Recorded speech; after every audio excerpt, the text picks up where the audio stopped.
So in this video I thought I'd take you over what it is I take out with me on an overnight camp.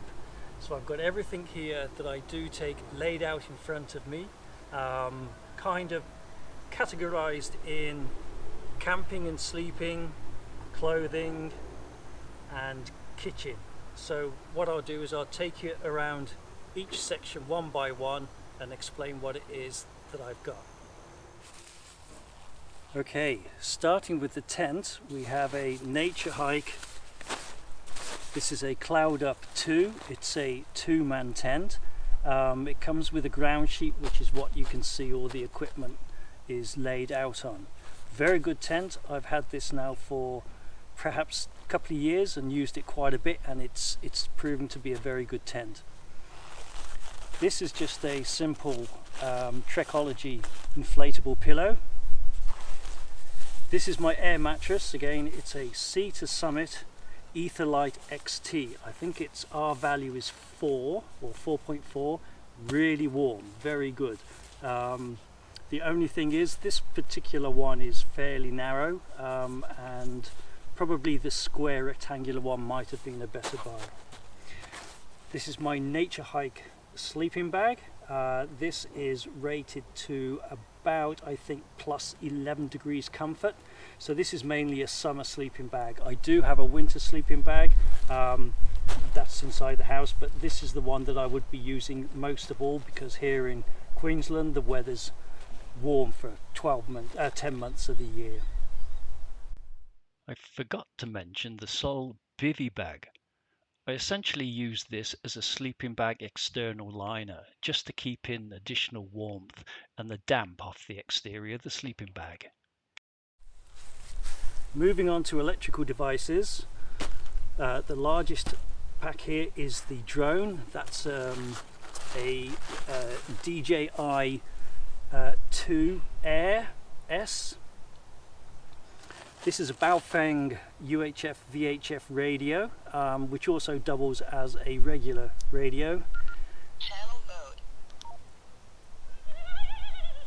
Normally tuned to classic, cool music. I do have a amateur radio operator's license, so I can legally use UHF and VHF.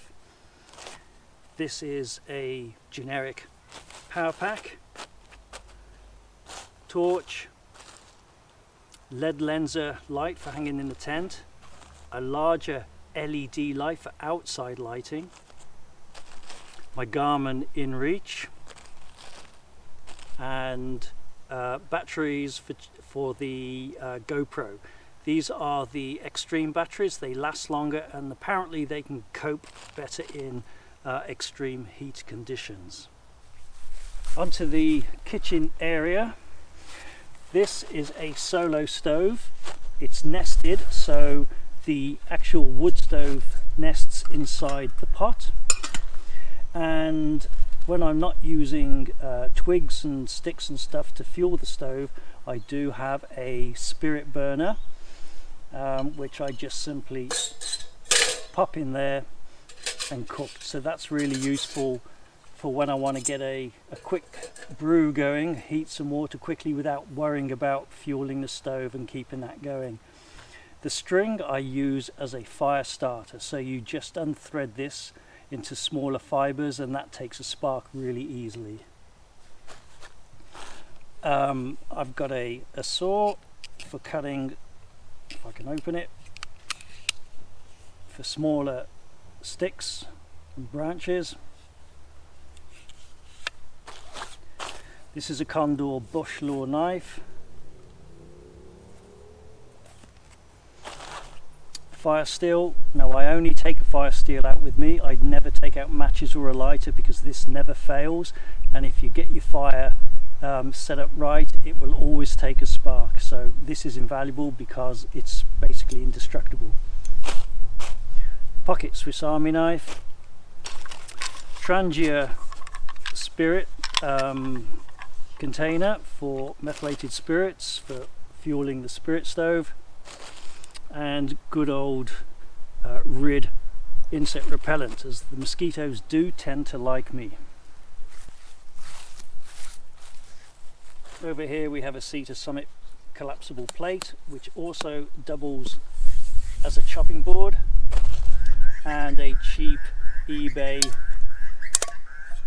frying pan, non-stick, really good. And that bird you can hear in the background, that's a butcher bird. He lives around here somewhere, very friendly. This is what I keep my food in. So normally the food I would take out is pretty simple, maybe noodles, Uncle Ben's rice, perhaps a steak, something like that. Tea bags, coffee, knife and fork, it all goes in here. Likewise with my water, I have a 4-litre Sea to Summit water container, and that I slot inside this backpack here.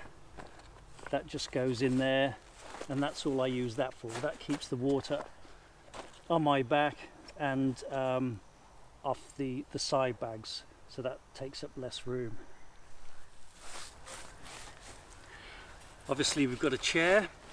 This chair's been out with me now for many years, really good, still in good condition, and that just fits inside this bag here.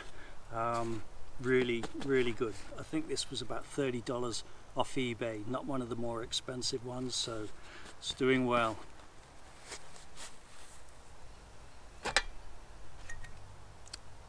Hip flask for a beverage in the evening, mug, and this pill bottle, this is what I actually use to contain my milk powder for when I'm having a tea. And this is a Nature Height collapsible table. Folds up into this carry pouch. This is really useful. Clothing wise, I use this neck scarf whilst I'm riding because this keeps the sun off the back of my neck and also warm in the cooler months. This is a merino long sleeved shirt that I will wear in bed. These are lightweight trousers with zips around the knees here, so you can actually take the lower part of the trousers off. So you can wear shorts during the daytime, and in the evening you can zip the legs back on for extra warmth and protect against the mozzies. Also here I have some merino long johns. Again, these are really good in the winter when you're in your sleeping bag. They do help a lot. And finally for the evening, I've got this puffer jacket. This is duck down, I think, so this folds up really tiny and takes up no room, but is very warm in the evening. And obviously socks and pants, which I won't be showing here. So there you go, that's practically everything that I take, and this will all fit nicely in my Moscow Moto Reckless 80 luggage system on my DR650, and on the top I'll just put my sleeping bag and tent, and all the remaining stuff fits in the side pouches on the bike. So bare minimum. The only luxury items really I would say are the chair and the drone, but believe me, the chair, you need a chair. So there you go. So I hope you found this useful. If you've got any additional ideas or tips on what you tend to bring and what you see as essential, then post down in the comments below. I'd like to hear from you. So thanks for watching.